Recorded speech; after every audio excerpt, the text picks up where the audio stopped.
그런데 당시에 이 바리케이트를 두고 벌어진 대치 또 6.8혁명의 의미를 새길 수 있는 장면인데요. 시민들이 학생과 시위대에게 뭐 식량, 담요, 물, 의약품 이런 것들을 전달했다고 해요. 우리한테 엄청 익숙한 네. 장면이죠. 이 사람들이 밤을 새워가며 농성할 수 있도록 물자를 지원한 거죠. 또 의사, 간호사들이 간이 진료소를 설치했고요. 노동자들은 불침번을 서가면서 만일의 사태에 대비해서 탈출 루트까지 만들어 놓고요. 또 시민들은 부상당한 학생들을 자기 집으로 데리고 가서 치료해주기도 했습니다. 그러니까 단순한 동정이나 시해에서 비롯된 행동이라기보다는 국가 권력의 폭력에 맞선 연대 정신, 동지 정신이 생겨버렸다 이렇게도 볼 수 있을 것 같아요. 100년 만에 프랑스 입장에서는 100년 만에 1871년의 파리 코민의 모습이 살아나고 있었다. 또 80년 5월 광주의 모습이 이런 것 아니었겠냐. 우리도 100년 만에 그거 보려면 장수해야 되겠네요. 이것뿐이었겠습니까? 한국에서도 남태령에서 한남동에서 봤던 장면이고요.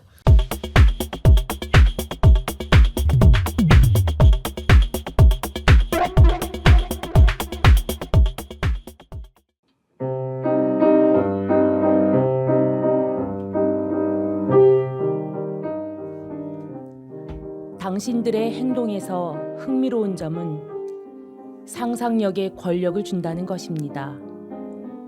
누구나 상상력에는 한계가 있지만 당신들의 상상력은 더 풍부합니다. 당신들의 안에서 무언가가 나와서 사람들을 놀라게 하고 뒤집어 엎고 우리 사회를 오늘날 이렇게 만든 모든 것을 거부하고 있습니다. 나는 그것을 가능성 영역의 확대라고 부르겠습니다. 그것을 포기하지 마십시오.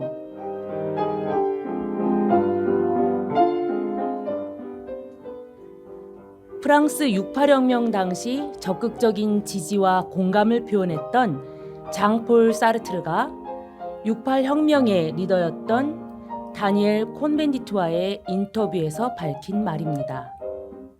불가능한 것을 상상했던 6.8혁명. 그러나 그 불가능은 이후 현실이 됩니다. 그 원천은 상상력이었습니다. 오늘 다른 세계를 위한 상상력을 함께 고민해 보려고 합니다.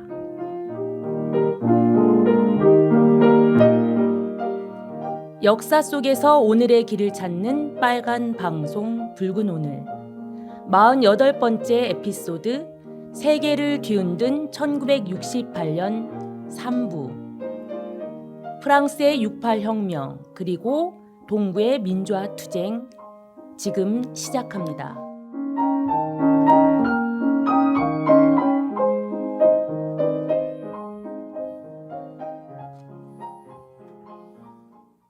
안녕하세요. 안녕하십니까. 반갑습니다. 양경주입니다. 나경씨입니다. 네, 오래간만입니다. 안녕하세요. 이영선입니다. 3주 만이네요. 4주.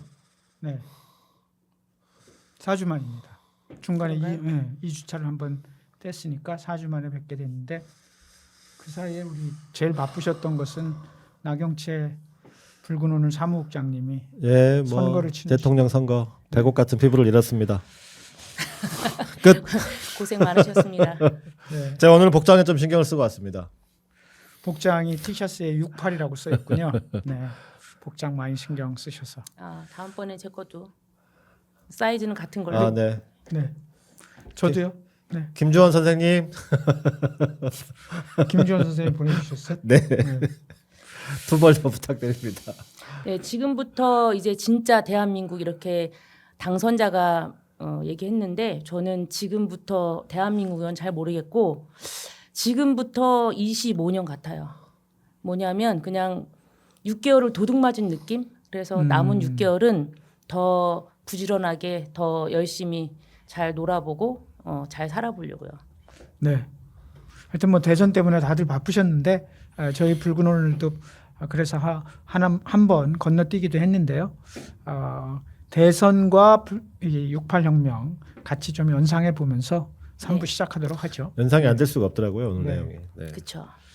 네, 3부 시작하겠습니다. 예, 저희가 이제 좀 신지가 좀 돼서 정리를 일단 한번 해보겠습니다. 네. 1부에서는 혁명의 배경 그리고 1968년 본격적인 투쟁이 일어나기 전까지의 과정을 살펴봤고 2부에서는 독일, 영국, 이탈리아, 미국, 일본에 이르기까지 여러 나라에서 벌어졌던 68 혁명의 결과를 살펴보았는데요. 오늘은 68 혁명의 가장 중심이었다고 할 수 있는 프랑스와 그리고 동구권 제3세계 국가의 이야기를 해보기로 했습니다. 협소하게는 프랑스의 5월 투쟁을 68 혁명으로 규정하기도 할 만큼 가장 격렬하게 이루어진 프랑스 혁명 지금부터 시작해 보겠습니다. 네, 제가 먼저 좀 말을 열겠습니다. 프랑스의 1968년 투쟁은 3월에 있었던 낭테르 대학 점거 투쟁으로부터 본격적으로 시작됩니다. 물론 이제 프랑스도 다른 나라들하고 마찬가지로 1960년대 내내 대학 자치 투쟁을 시작으로 국제 연대 투쟁까지 다른 나라들이 대체로 그런 양상이었잖아요. 프랑스도 그런 양상으로 쭉 이어져 왔습니다. 1965년 파리 교회의 앙토니에서 남녀 학생 기숙사의 자유로운 왕래를 금지한 것을 반대하는 시위가 있었어요. 특이하죠. 네. 이어서 1966년에는 스트라스부르 대학생들이 상황주의 영향을 받아서 대학 내의 기존의 질서를 거부하는 시위를 벌이기도 했습니다. 여기서 그 상황주의가 무엇인지 한번 살펴보고 갔으면 좋겠는데요. 그동안 그 신자파 형성의 주요한 이론적 배경이 되었다는 프랑크푸르트 학파의 비판 이론, 뭐 해체 이론 이런 것들을 좀 살펴보고 다뤄본 적이 있는데 상황주의는 오늘 좀 생소한 개념이니까 한번 짚고 넘어가도록 그건 제가 하죠. 잠깐 설명을 드리고 갈게요.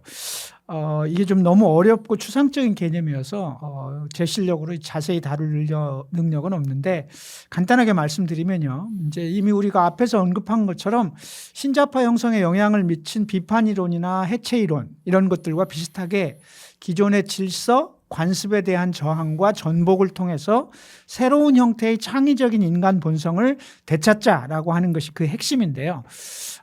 이 상황주의는 처음엔 문화예술 운동의 한 흐름으로 형성되기 시작했지만 곧바로 인간의 창의와 자유를 억압하는 것은 눈에 보이는 현상, 이 사람들은 이것을 이제 스펙타클이라고 불렀는데요.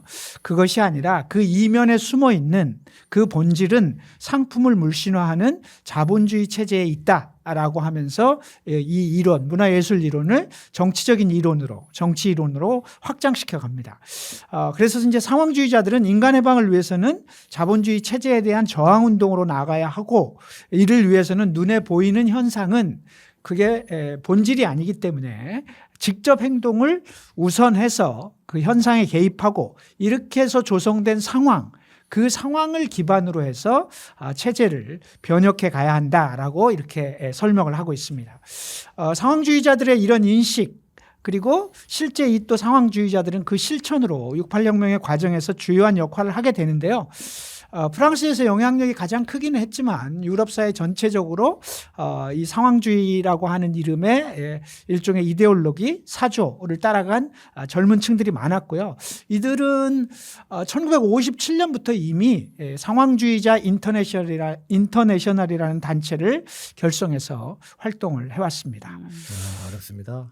영문 표기로도 또 영어로도 우리말로도 이렇게 딱 들으면 표면적으로는 이해가 될 듯 말 듯한데 그러니까 영어로도 번역이 시츄에이셔니즘으로 돼 있더라고요. 그래서 이게 그런데 이제 뭐 이렇게 좀 들어가서 들여다 보니까 대체적으로 이런 정도로 이해하시면 좋지 않을까 싶습니다. 네. 저도 이렇게 이제 대충 퉁치고 넘어갔지만 뭐 사실 그 속으로 들어가 보면 여러 가지 복잡한 이론들도 있고 그런데 어쨌든 더 이야기할 만한 실력은 안 되니까 요 정도 선에서 이해하고 넘어가는 것으로 하겠습니다. 네, 프랑스 이야기를 계속 이어가 보겠습니다. 1966년 스트라스부르 대학 투쟁 이후에 1967년에 방금 이야기한 상황주의자인 아울 바네이겜이 일상생활의 혁명이라는 책을 내요.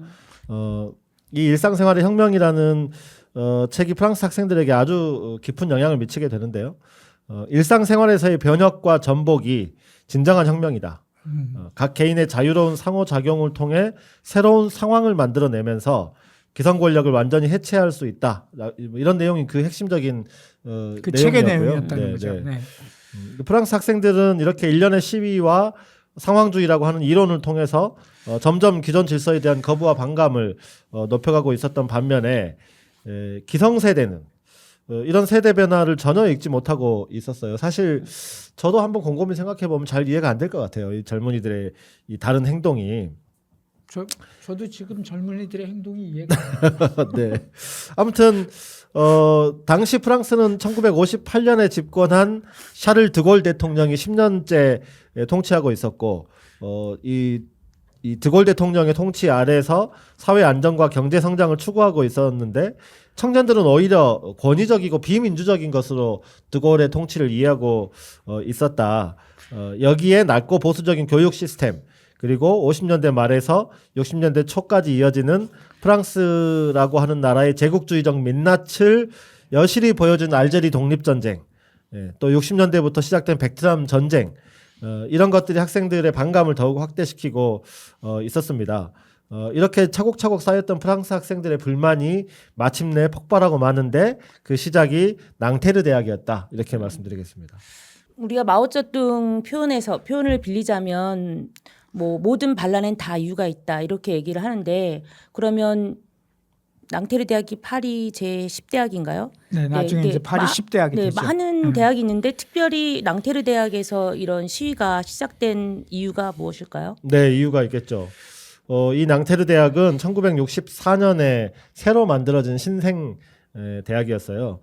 그때는 신생 대학이었지만 지금은 이제 사르코지, 마크롱 이런 뭐 유명한 정치인들을 배출한 대학이거든요. 근데 어쨌든 이 대학이 세워진 것은 당시 이제 가장 유명한 대학 중 하나였던 소르본 대학교로 대표되는 파리 내부의 대학들이 파리 인구가 늘어나고 또 도시 구역이 확대되면서 학생들을 추가적으로 수용하는데 한계가 생겼어요. 그러다 보니 파리 외곽 빈민가 경계 지역에 대학 하나를 새로 세운 것입니다. 그게 이제 이 낭테르 대학인데요. 당연하게도 신생대학인 탓에 교육 환경이 상대적으로 더 열악했겠죠.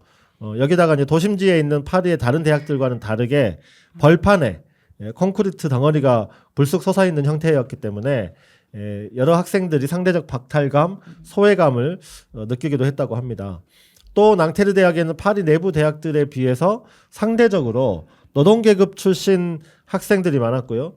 또 이민자 2세 출신 학생들이 많았기 때문에 문화적으로도 더 다양하고 정치적으로는 더욱 급진적인 어떤 상황이었겠죠.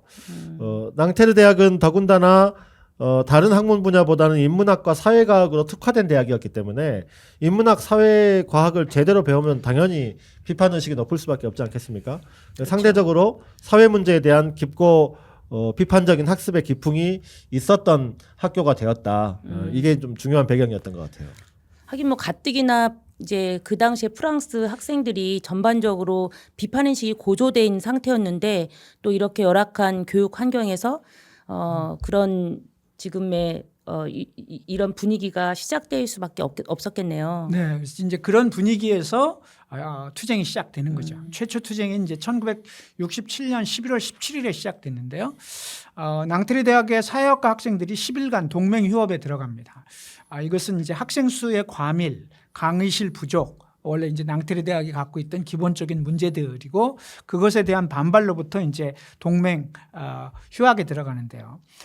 그러자 이제 대학 당국이 사복 경찰의 도움을 받아서 캠퍼스에 감시 활동을 피면서 주동자 색출에 나서고 이렇게 되니까 이제 학생들이 더욱 강력하게 시위로 맞서고 그러면서 이제 낭테르 대학의 시위가 시작되죠. 이 과정에서 이제 나타난 사람이 프랑스 68혁명의 나중에 이제 학생 리더 중에 한 명으로 부상하게 되는 다니엘 콩벤디트가 여기 이제 등장하게 되는 거죠.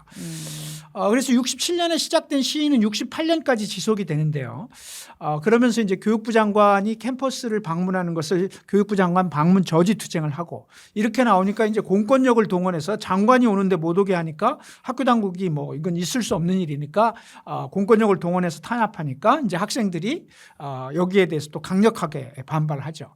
보통 이렇게 되면 이제 총장 물러나라 뭐 보통 이렇게 되는데 마침 이제 이 대학의 학장이 피에르 그라팽이라는 사람이었는데 이 사람은 사실은 나치에 맞서서 레지스탕스 활동을 했던 사람이거든요. 근데 이제 세월이 흐르면서 오히려 학생들은 네가 그런 식으로 활동을 하니까 넌 나치야라고 하는 소리를 거꾸로 듣게 되는 거죠. 나치에 저항했던 학장이 나치 소리를 듣게 되는 지경이 되는 거죠. 뭐 우리도 그러니까 비일비재한 일이죠. 그렇죠. 어제의 진보도 이제 변화하는 시대를 따라가지 못하면 이렇게 불리기도 하고 이런 취급을 받기도 하는 거죠. 어쨌든 이렇게 낭테르 대학의 시위 소식이 전국으로 퍼져나갔고 프랑스 전역의 대학에서 학내 민주화를 위한 투쟁이 이제 벌어지기 시작합니다. 그리고 이내 유럽의 모든 대학이 그러했던 것처럼 이 학내 민주화 투쟁을 넘어서 학교의 문제는 곧 사회의 문제다라고 하는 인식으로 확장되면서 사회 문화 질서 전반에 대한 거부와 베트남전 반대 투쟁 등의 국제 연대 투쟁으로 확장되기 시작하는 거죠. 이렇게 이제 이 투쟁의 연장선에서 프랑스 68혁명의 서막을 여는 투쟁이 3월 22일에 벌어지게 되는 겁니다. 그러니까 67년에 시작했던 이 투쟁이 68년까지 이어오다가 3월 22일 우리가 흔히 얘기하는 68혁명, 프랑스의 68혁명이 여기서 시작된다고 보는데요. 이 투쟁을 촉발시킨 것은 그 전날 있었던 사건 때문에 그랬습니다. 대학생 8명이 미국의 베트남 침공에 항의해서 아메리칸 익스프레스 사무실을 습격하고 미국 국기를 불태운 사건이 발생했습니다. 근데 대사관을 안 가고 여기 갔을까요? 그러니까 그건 모르겠는데요. 미국 익스프레스, 그러니까 이제 다국적 기업, 제국주의, 뭐 자본주의 이런 것에 이제 천병이라고 봤던 거죠. 우리 미문화원 뭐 점거할 때의 취지하고 그쵸. 사실 네. 비슷하다고 보면 되는 거죠. 어쨌든 이 사건으로 8명의 학생이 체포되고 이 소식을 들은 학생들은 즉각적인 투쟁에 나서게 됩니다. 그래서 이제 콩 밴디트를 중심으로 학생들이 학교 당국에 해명을 요구하면서 이제 본관을 점거하게 되죠.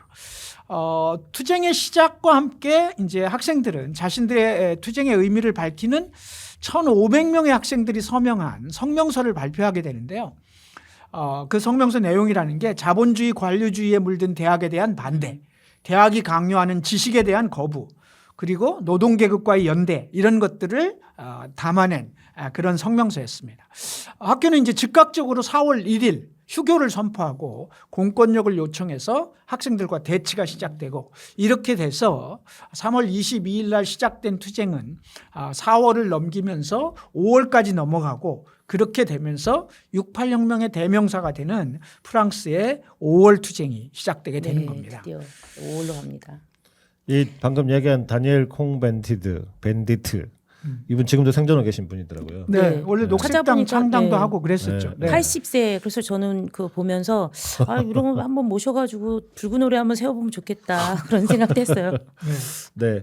뭐 어쨌든 이제 바로 5월로 넘어가기 전에 그 바로 이제 직전이었던 4월 68년 4월의 경과를 잠깐 말씀드리고 가는 것이 좋을 것 같은데요. 5월 3일 소르본 대학의 전면적인 시위로 프랑스의 68혁명이 불타오르기 전까지 낭테르 대학은 프랑스 학생운동의 가장 뜨거운 전선이었습니다.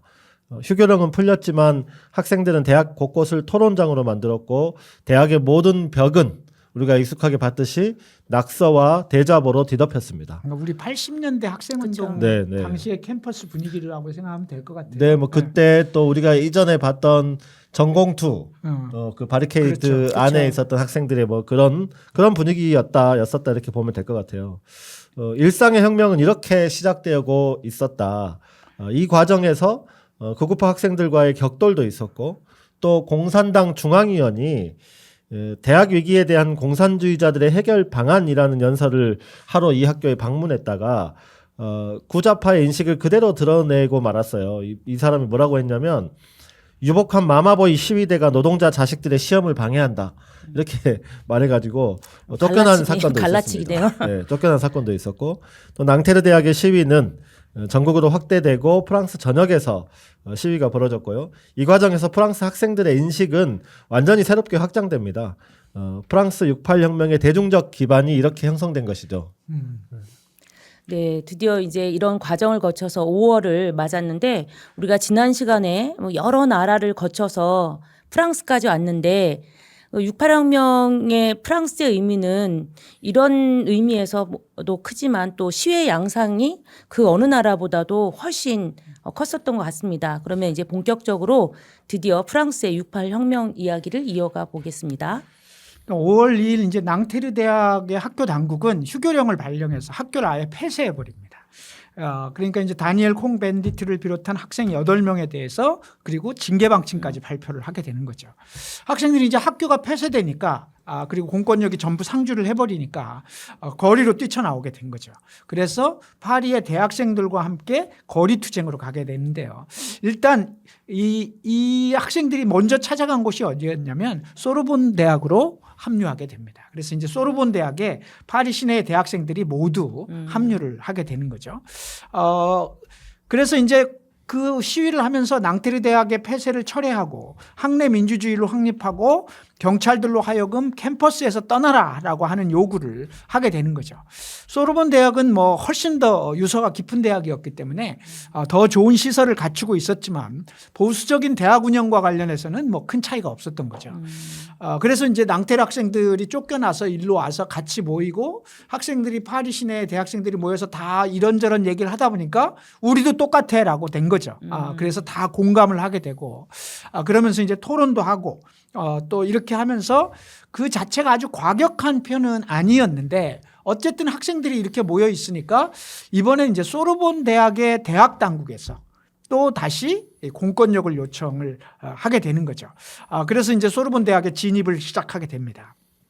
당시 이 프랑스 내무부의 공식 보고서에는 어떻게 되어 있냐면 소르본 시위대를 교육을 넘어 국가 질서를 파괴하는 불온 세력 이렇게 규정하고 있었고요. 또 정부가 발표한 성명서에는 대다수의 학생들은 성실하고 공부 열심히 잘하는 착한 학생들인데 소수의 과격분자들이 외부 세력으로부터 선동당해서 대학 내 평화를 깨트리고 있다. 이건 도대체 100년이 지나도 똑같은 얘기네. 80년대 대학 당국이 발표하는 성명서하고 너무 똑같죠.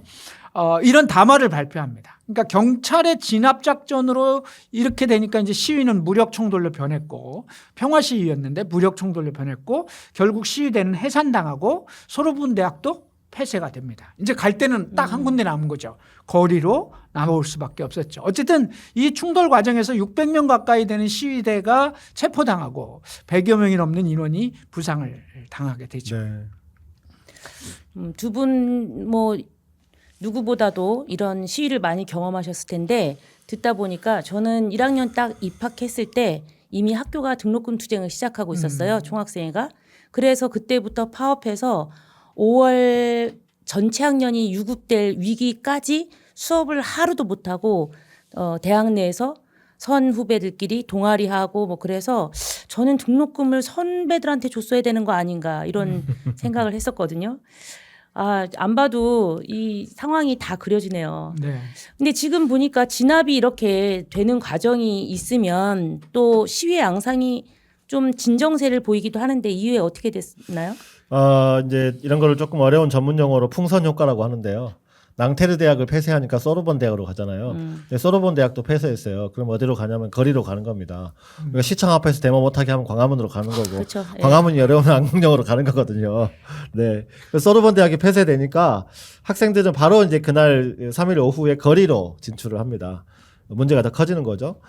파리 시내 한복판에서 학생들과 경찰이 공방전이 벌어지고 또 이 장면 이때는 TV 시대거든요. 이미 TV와 이미지가 중요해진 시대이기 때문에 경찰과 학생들의 공방전 장면이 생중계를 통해서 국민들에게 아주 생생하게 방송이 됩니다. 국민들은 TV를 통해서 무장 경찰들이 학생들을 아주 무자비하게 구타하는 장면을 보면서 행복했겠습니까? 충격에 빠졌겠죠. 네. 뭐 이런 걸 보면서 여론이 학생 시위 지지로 모아집니다. 학생들의 주장 여부와 관계없이 이 장면은 프랑스 국민들에게 마치 나치 독일 점령 시기를 연상시켰고 당연히 인권과 민주주의에 대한 위협으로 느끼게 된 거죠. 공권력 개입으로 인해서 소수의 활동가들의 운동이 대중적인 학생 운동으로 발전을 하게 되고요. 또 프랑스 국민 전체가 공감하는 운동으로 나가게 되는 겁니다. 그러나 이런 상황에서 프랑스 공산당과 노동총동맹 CGT라고 부르는 이 조직은 시위에 대해서 부정적인 입장을 밝힙니다. 너무 충격적이네요. 예, 프랑스 공산당 기관지가 그 유명한 리마니테이거든요. 리마니테를 통해서 당수인 조르주 마르세가 이렇게 말합니다. 극좌파 학생들의 선동은 학생 대중의 이익을 위한 것이 아니며 파시스트에게 좋은 구실을 제공할 뿐이다. 위선적인 학생 혁명가들의 이런 활동은 드걸 정부와 독점 자본가의 이익에 봉사하는 것이다. 그러니까 이 르마니테라고 하는 기관지는 장 조레스가 만든 유서 있는 기관지예요. 반독 민족주의 운동의 선봉이었던 유명한 이제 이 신문이었던 거죠. 그런데 이제 그 르마니테가 이런 입장을 발표한 거죠. 충격적입니다. 그 신자파, 구자파의 이제 격돌이 여기를 통해서 그렇죠. 벌써 드러나네요. 그런데 이제 이런 구좌파의 입장과 무관하게 어쨌든 시위는 계속 확대됩니다. 공산당이 오판을 한 것으로 보이는 거죠. 4일과 5일 주말에 프랑스 전역이 불타오릅니다. 학생들의 저항은 이제 파리를 넘어서 리옹, 스트라스부르, 툴루즈, 낭시 등의 지방으로까지 확대가 됩니다. 이 낭시나 스트라스부르 이런 데는 제일 프랑스의 오른쪽 끝, 왼쪽 끝 뭐 이런 도시들이거든요. 그러니까 전국으로 확대된 것이죠. 또 저항의 목소리는 학생 사회를 넘어서 사회 곳곳으로 퍼져나갑니다. 꼴레주 드 프랑스와 고등사범대학 등 파리의 다른 대학 소속 교수진들은 이렇게 발표를 해요. 대학은 범죄자가 아니다. 이런 성명서를 발표하면서 경찰의 시위대 폭력 진압을 강력하게 비판하고 학생들 편에 섭니다. 장폴 사르트르, 시몬느 드 보부아르 이런 뭐 대표적인 프랑스 지성들 이런 일련의 지식인 그룹들이 국가는 스스로를 부정하고 있다. 지식인의 임무는 침묵하지 않는 것이다. 이렇게 말하면서 이 사태에 지식인들이 적극적으로 개입할 것을 촉구하는 내용의 성명서까지 발표가 됩니다. 르몽드나 르 누벨 옵세르바테르 이런 류의 진보 성향 언론들도 학생들에게 연대하는 메시지를 보냅니다. 심지어는 고등학생들까지도 대학이 억압당한다면 고등학교도 자유로울 수 없다. 또 미래의 학생은 지금부터 말할 수 있다. 뭐 이런 구호 아래서 집회에 참여하기 시작합니다. 생각나겠는데 원래 나경채 국장 전고엽 출신이잖아요. 뭐 그렇죠. 한참 80년대 학생운동 열심히 할 때 고등학생으로서 이런 얘기 한 거 아니에요? 그때는 이제 비슷한 생각이었죠. 네. 지금은 아니고. 아니 지금은 그때로 돌아가면은 중학생 때부터 해야 된다 좀 이렇게 생각한 거 좀 더 아니에요? 고민이 깊어졌을 것 고등학생 같아요. 너무 늦다, 그렇죠? 제가 첫 데모가 중3이었는데요. 예. 그 다른 나라의 규모하고는 달리 언론과 지식인 그리고 고등학생까지 정말 규모가 정말 폭발적으로 그 양상이 커지고 있는데요. 지금 보니까 주말에 이 정도면 이제 월요일부터는 시위 양상이 훨씬 더 큰 규모 아니겠습니까? 그러겠죠. 이제 주말은 아무래도 쉬는데. 그러니까 주말이 지나고 나서 5월 6일이 월요일이었는데요. 파리에서만 수만 명, 전국적으로 수십만 명의 시위대가 학생들과 연대의 목소리를 내며 이제는 노동자, 시민들까지 다 거리로 쏟아져 나옵니다. 교사, 지식인, 뭐 문화예술인, 물론 중산층까지 다 시위에 참여를 하게 되는데요. 뭐 요구는 캠퍼스에서 경찰이 철수할 것, 그리고 학내 민주주의를 활성화할 것, 뭐 이런 것들이 이제 주요한 요구였지만 경찰과 정부는 요지부동이었습니다. 이렇게 이제 경찰과 정부가 요지부동이면 시위대는 점점 과격해질 수밖에 없는 거고, 그렇게 되면 요구사항 역시 단지 소르본 대학 사태에 대한 비판을 넘어서서 드골 정권 자체에 대한 공격, 권위적인 통치에 대한 공격 이런 것으로 갈 수밖에 없는 거죠. 급기야 이 사태를 어떻게 해야 하나라고 주춤주춤하던 노동운동 내부, 아까 얘기한 것처럼 공산당이나 노동총농맹 같은 이런 노동운동도 총파업을 통해 정권의 경종을 울려야 한다는 의견들이 밑에서부터 올라오기 시작합니다. 이렇게 이제 점차적으로 시위가 확대되어 가고 있고 여론 또한 긍정적으로 모아지면서 정권이 이제 궁지에 몰리고 있었던 거죠. 그리고 이제 5월 10일 이게 이제 파리 5월 투쟁의 가장 최고조에 달했던 투쟁인데요. 5월 10일 날 시위가 이제 최고조에 달하게 됩니다. 그렇게 해서 이제 학생과 시민들은 구금된 학생들의 석방, 정부의 공식 사과와 책임자 문책을 요구하며 거리로 나서서 이제 시가전이 5시간 동안 이어졌고 화염병과 체류탄이 뒤덮은 파리의 모습이 그대로 이제 전국에 생중계가 됩니다. 그렇게 전국에 생중계가 되고 이날 시위로 인한 공식 통계는 367명 부상, 460명 체포, 신문, 차량 180대 파손이었습니다. 이 정도 되니까 밑에서부터 올라오던 파업에 대해서 주춤주춤하던 노동운동의 상층부도 이렇게 해서는 안 되겠다 이런 생각을 하면서 이 파업에 대한 고민을 더 깊이 할 수밖에 없는 상황이 됐죠. 그런데 그럼에도 불구하고 정부는 여전히 물러서지 않았습니다. 질서가 무너지면 공화국도 없다. 국가는 과격분자들에게 협박당하지 않는다며 강경한 입장을 누그러뜨리지 않았던 거죠. 5월 10일 저녁 5시경쯤 되면 3,000명이 넘는 시민들이 소르본 대학이 위치한 라땡 지구로 모여들어서 이제 바리케이트를 치고 시위를 이어갔습니다. 저 장면이 나온대요. 68혁명 다시 이제 저렇게 바리케이트 치고 안쪽으로 이제 사람들이 몰리고 전선을 형성하면서 대치를 하게 되는 거죠. 그래서 저런 이제 바리케이트 사이를 놓고 공방전을 벌이면서 5월 10일의 투쟁은 자정을 넘기게 됩니다. 어제가 60항쟁 이제 38주년이었잖아요. 네, 그렇죠. 저는 그때 태극기만 보면 애국심이 끓어오르는 문학 소녀였는데 우리도 이럴 수 없다. 그래서 함께 문학하는 친구들과 시내를 나갔죠. 그때 한 시민이 팔에 최루탄을 맞아서 피가 철철 흘리는데 지나가던 그 차량이 트럭이 그 시민을 딱 싣고 가는데 제 눈에는 그게 흑백 TV에 피만 빨간색으로 뚜렷하게 각인이 되는 거예요. 그 사람이 그 어른이 그 트럭에 눕혀 있는 상태에서 팔을 치켜들고 피가 이렇게 막 흐르고 있는데 호원철배 독재타도 이렇게 한 게 어린 제 마음에 너무 제가 배신당한 느낌, 사회로부터 그런 느낌이었는데 그 운동권의 시작이었군요. 그러니까. 그렇죠. 그때 제 영혼을 크게 흔들었던 그 기성사회에 대한 배신감이 엄청 컸죠. 국민교육 헌장을 내가 왜 외웠나 이런 배신감도 들고 지금 요 장면을 듣다 보니까 그날 봤던 그런 장면들이 이렇게 파노라마처럼 펼쳐집니다. 가까이 보면은 얼마 전 남태령에서 대치했던 그런 모습도 떠오르고요. 그렇죠. 네. 그러니까 이제 당시에 이 바리케이트를 두고 벌어진 대치 또 6.8혁명의 의미를 새길 수 있는 장면인데요. 시민들이 학생과 시위대에게 뭐 식량, 담요, 물, 의약품 이런 것들을 전달했다고 해요. 우리한테 엄청 익숙한 장면이죠. 이 사람들이 밤을 새워가며 농성할 수 있도록 물자를 지원한 거죠. 또 의사, 간호사들이 간이 진료소를 설치했고요. 노동자들은 불침번을 서가면서 만일의 사태에 대비해서 탈출 루트까지 만들어 놓고요. 또 시민들은 부상당한 학생들을 자기 집으로 데리고 가서 치료해주기도 했습니다.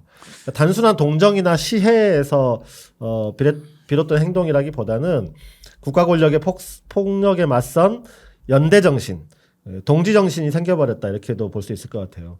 100년 만에 프랑스 입장에서는 100년 만에 1871년의 파리 코민의 모습이 살아나고 있었다. 또 80년 5월 광주의 모습이 이런 것 아니었겠냐. 우리도 100년 만에 그거 보려면 장수해야 되겠네요. 이것뿐이었겠습니까? 한국에서도 남태령에서 한남동에서 봤던 장면이고요. 그렇죠. 제가 이렇게 한때 되게 좋아했던 한 철학자는 이런 것들을 쭉 나열하면서 타인의 고통에 대한 공감, 그 공감에 기반한 공화국의 가능성을 보았다. 이렇게도 얘기한 사람들이 있었거든요. 마치 그런 장면이 반복되었던 역사에서 반복되었던 이런 장면이 하나였던 것 같아요. 인간의 본성인 것 같아요. 그러고 보면. 어쨌든 이제 5월 11일 날이 밝았고요. 학생과 시민들의 완강한 저항이 계속 지속됩니다. 경찰은 더 큰 병력으로 진압에 나서서 마치 이제 토끼몰이 하듯이 시위대의 테러를 막은 다음에 최루탄 건봉을 동원해서 시위대를 마구잡이로 폭행을 했고요. 좁은 골목에 갇힌 시위대, 질식과 압사의 위험에 놓인 상황에서도 또 경찰 폭력에 쓰러지면서도 계속 저항을 이어갔습니다. TV를 통해서 이것을 지켜본 시민들은 또 한 번 경찰의 폭력에 등을 돌렸고 시위대의 저항은 더 큰 힘을 얻을 수밖에 없었던 거죠. 이런 상황에서 프랑스의 양대 노총인 공산당 계열의 노동총동맹과 또 사회당 계열의 민주노동연합이 경찰 폭력의 책임을 물으면서 5월 13일 날 총파업을 예고합니다.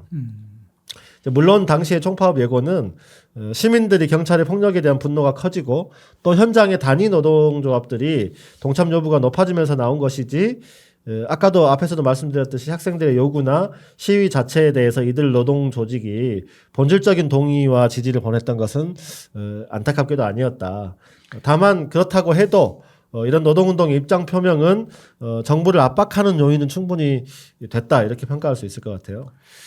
정부는 어쩔 수 없이 한 발 물러섭니다. 체포된 학생들을 석방하고요. 소르본 대학의 개방을 약속합니다.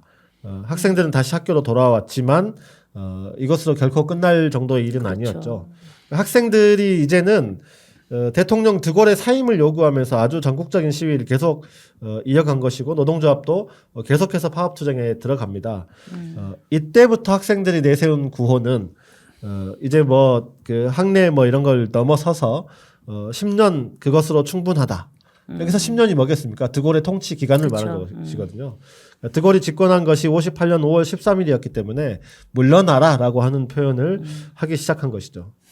한국식으로 바꾸면 저는 그러면 강산이 바뀌었다. 이제 그만 물러나라 이러면 되겠네요. 그렇게 하시든지요. 네. 지금 이제 주도권이 그러면 학생, 시민, 뭐 노동자에게 넘어온 양상으로 보이는데 그럼 이게 체제를 전복하거나 이런 상황까지 이어갈 수 있는 건가요? 일단 좀 더 지켜보시죠. 이제 어쨌든 전국의 주도권이 시위대로는 넘어왔습니다. 네.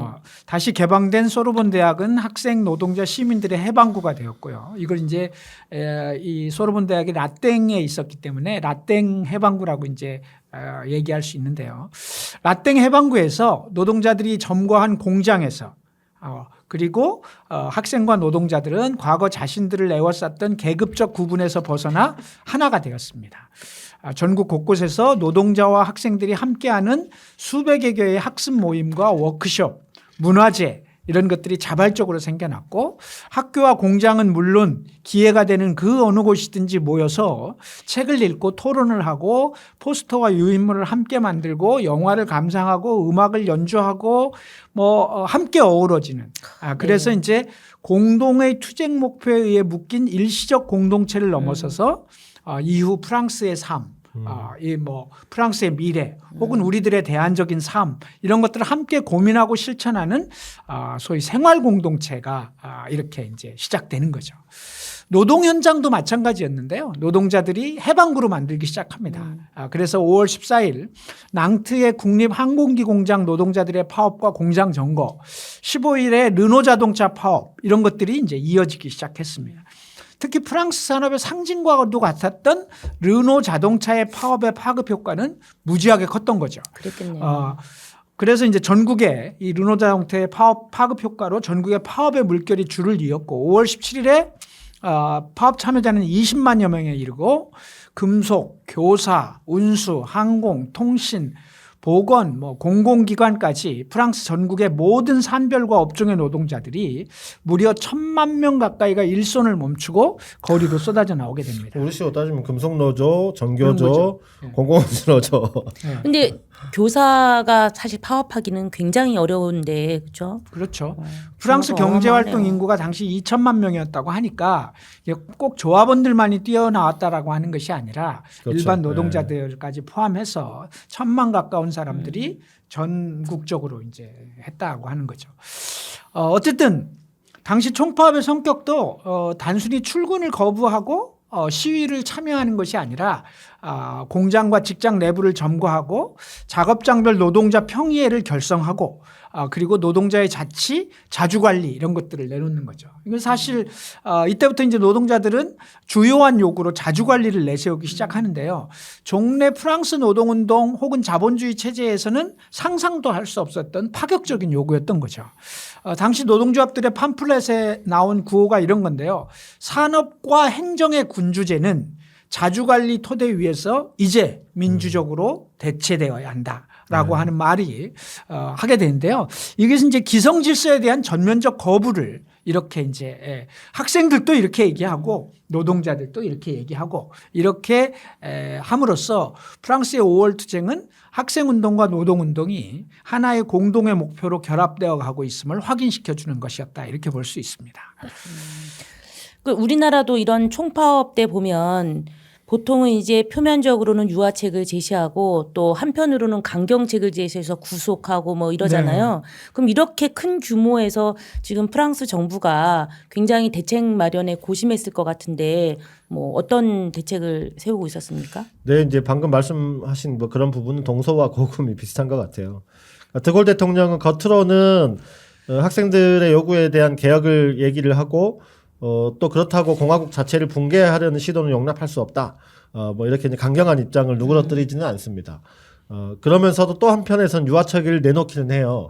그러니까 시위와 노동자 파업이 지속되고 있던 5월 24일 드골 대통령이 이제 대국민 담화를 발표하는데요. 그 핵심은 정부가 노동조합과 협상을 하겠다.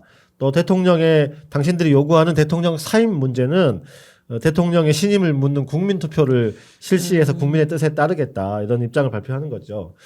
그렇지만 이제 즉각 퇴진을 요구하는 시위대에게 이런 수습 방안이 먹힐 리는 없습니다. 바보들이 아니니까요. 라땡지구의 시위가 더욱 격렬하게 진행되었고 지방에서는 20만이 넘는 농민들까지도 이제 시위에 참여하기 시작합니다. 그렇지만 대통령의 담화 이후에 시위는 더 격렬해졌지만 실제로 이제 내부적으로는 협상이 진행되긴 한 거죠. 프랑스 총리였던 조르주 퐁피두가 전국 경영자 협의회와 양대 노총을 불러서 협상을 종용하고 양대 노총은 아까도 사실은 뭐 전면적인 지지였다기보다는 약간은 이제 뭐 그랬잖아요. 근데 어쨌든 양대 노총 협상에 나서기로 합니다. 또 이 양대 노총의 배후에 있었던 사회당과 공산당도 이들 입장에서 또 정치권이 이 전국의 운영에 대한 키를 놓지 않아야 한다라고 하는 생각이 있었기 때문에 정부와 정치 협상을 시작하게 됩니다. 지금 흐름은 예상대로긴 한데 아까 앞서 노동조합 파업이 중앙방침에 의해서가 아니라 그 자발적인 성격이 강했다 이렇게 보았는데 그럼 이런 상황이라면 중앙 단위가 만약에 교섭을 한다고 하더라도 조합이 일반 노동조합들이 그 방침을 따를까도 의문이고 또 한번 이렇게 또 대중적인 규모의 시위가 발생하면 그 방향이나 뭐 속도 이런 거를 제어하기가 쉽지가 않았을 텐데요. 그렇죠. 뭐 대중 투쟁을 조절하려는 지도부 또 현장 지도부와 현장 투쟁이 늘 긴장 관계가 뭐 있곤 하잖아요. 뭐 프랑스도 당시에 마찬가지였고요. 비슷한 흐름이 프랑스에도 만들어집니다. 정부가 중재하고 또 노자 간에 벌어진 협상이 이제 5월 27일 경에 뭐 일종의 합의에 이르게 되는데요. 파리 시내 그르넬가에서 협상이 열렸다고 해서 이것을 그르넬 협상 합의라고 합니다. 그 내용이 이제 화면에 나오고 있습니다. 최저임금이 3프랑으로 올랐습니다. 또 임금은 6월 1일까지 7%를 인상해주고 10월까지는 7에서 10%를 더 인상한다. 이렇게 합의를 했고요. 주당 노동 시간은 1에서 2시간 단축하기로 합의를 한 것입니다. 그렇지만 파업 중인 노동자들은 일단은 이 합의를 거부합니다. 그렇겠네요. 네. 너무 노동자들이 왜냐하면 파업 과정에서 주장한 것은 단지 이런 임금 몇 프로 올려달라 그렇죠. 이런 수준이 아니라 권위적인 기업 문화를 타파해라. 자주관리를 우리가 하겠다라고 하는 것이었기 때문에 질적으로 완전히 수위가 다른 거거든요. 그러니까 경제적 보상만 나열한 이 합의안을 거부하고 파업을 지속하긴 합니다. 그렇지만 사실 늘 그런 면이 있듯이 일단 경제적인 조항들이 타결되고 나면 파업의 동력은 조금씩 수그러들기 시작하곤 하는데 이 프랑스에서도 마찬가지였던 거죠. 실제로 이제 5월 27일을 넘어서면서 시위에는 두 가지 변수가 나타납니다. 첫 번째는 이제 시위가 장기화되니까 사회적 혼란에 시민들이 조금씩 지쳐가기 시작했다는 점이고요. 두 번째는 6.8 혁명의 어떤 특징적인 점이기도 한데요. 약점이기도 했던 것이 뭐였냐면 이게 조직적인 틀, 어떤 강력한 지도자의 방침에 의해서 리더십에 의해서 진행된 것이 아닌 자발성이 가져온 운동이었기 때문에 이것은 또 비체계적인 운동 방식이기도 하잖아요. 여기에서 오는 이제 변수가 생긴 겁니다. 이것을 극복하려면 조직적 틀을 그나마 갖춘 정당과 노동운동 조직이 나서줘야 되는데 이미 말씀드렸다시피 공산당과 사회당 또 노동총동맹 이런 조직들이 학생운동이 좌익 모험주의적이다라면서 일정하게 거리를 계속 두려고 했었고 이것은 결국 6.8 혁명을 확장시켜 나가는 데 대해서는 큰 약점이 되었던 거죠. 이게 지금 이제 우리가 68혁명 얘기할 때 지속적으로 언급됐던 부분이기도 한데 그러면 구체적으로는 그 당시에 노동운동의 상급단체 그리고 좌파정당 이런 데는 어떤 모습을 보였나요? 대표적인 좌파 정당이었던 이제 공산당은 국민의 공감을 얻은 학생들과 노동자의 폭발적인 시위가 있으니까 속으로 영 못마땅하지만 어정쩡했던 거죠. 그러니까 노동계급에 대한 지도력을 놓치면 그건 공산당으로서 끝이니까 그것도 놓치고 싶지 않고 그렇다고 정치적 입지도 다치고 싶지 않고 이러다 보니까 이제 어정쩡해진 거죠. 주춤하던 공산당은 결국은 시위를 좌경 모험주의라고 부르면서 거리를 두기 시작합니다. 노동운동은 어땠는가? 비슷한 입장이었습니다. 상대적으로 사회단계의 민주노동연합은 시위에 대해서 긍정적인 의미를 그래도 부여하고 있었지만 공산단계의 노동총동맹은 파업과 학생운동을 분리하려는 시도를 멈추지 않았습니다. 여론에 쫓겨서 그리고 노동자들의 요구에 밀려서 파업을 명령하긴 했지만 그 파업의 수위와 방식을 늘 통제하려고 했던 거죠. 이런 상황에서 이제 정부가 야 그만 싸우고 양대 노총은 경영자 협회하고 합의해서 이거 어쨌든 국면을 좀 정리해야 되는 거 아니야? 라고 정부가 나서니까 마지못해서 받아들이는 듯 하면서 협상에 응하게 되는 거죠. 이게 바로 그르넬 협상이었습니다. 이제 그르넬 협상을 시작하면서부터는 이제 좀 더 노골적이 돼서 시위 자제를 아예 공식적으로 산하 노조들한테 계속해서 강제하기 시작합니다.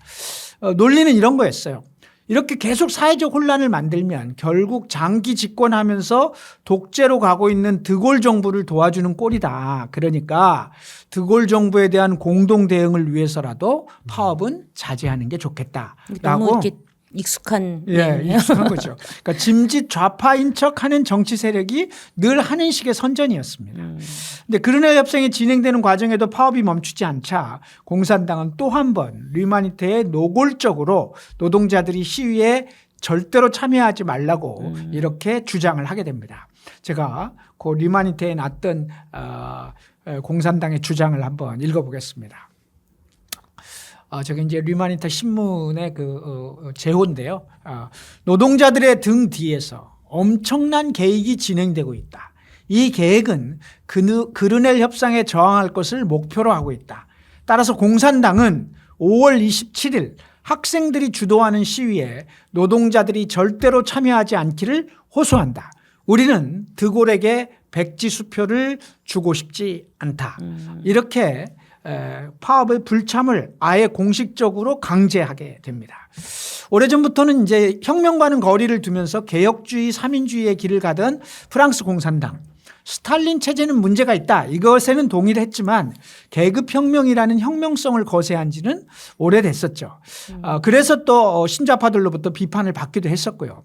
어쨌든 이들의 목표는 드골의 장기 집권에 대한 비판을 통해 공산당의 지분을 지키는 것이지 그래서 자신들의 입지를 위태롭게 할 수 있는 또 다른 좌익의 부상, 추월 이런 것들은 허용하고 싶지 않았던 거죠. 그래서 이제 이렇게 스탠스를 취하게 됩니다. 공산당이라는 이름이 참 아깝습니다. 사회당과 민주노동연합은 어떤 입장이었나요? 결과적으로는 이들도 뭐 애매한 정치적 스탠스를 취한 것은 뭐 크게는 다르지 않았던 것 같아요. 그러니까 비교적 시위대와 입장이 같았던 미테랑을 중심으로 한 사회당과 민주노동연합은 이 과정에서 공산당과 총동맹에 대해서 다소 비판적인 입장을 갖고 있긴 했었습니다. 하지만 또 한편에서는 이 시위가 지나고 난 다음에 그 다음 전국에서 주도권을 잡기 위해서는 무한정 시위대하고만 입장을 같이 할 수는 없는 거 아니냐 이런 소위 말하는 정치적 판단을 하게 된 것이죠. 결국에는 사회당도 체제의 붕괴까지 가지 않도록 관리하는 것으로 행보를 조절하기 시작합니다. 참 안타깝게도 68혁명이 포위되고 있는 것 같은 그런 느낌이 드는데요. 이런 상황에서도 시민들과 학생들이 투쟁을 이어갔는지 참 궁금해집니다. 변화하는 프랑스 68혁명 잠시 쉬고 와서 이어가도록 하겠습니다.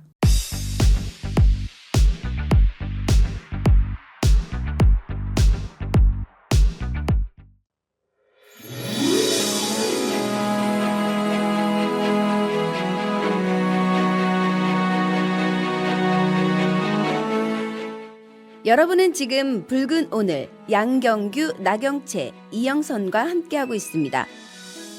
역사 속에서 오늘의 길을 찾습니다. 붉은 오늘.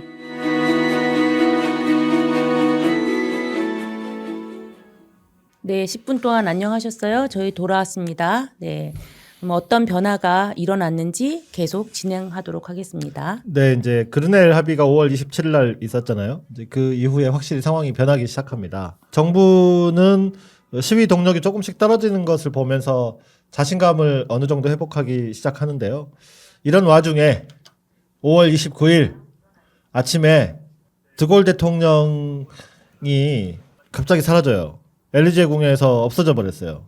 사람들이 이 대통령이 어디 간 거야? 이렇게 되는 거잖아요.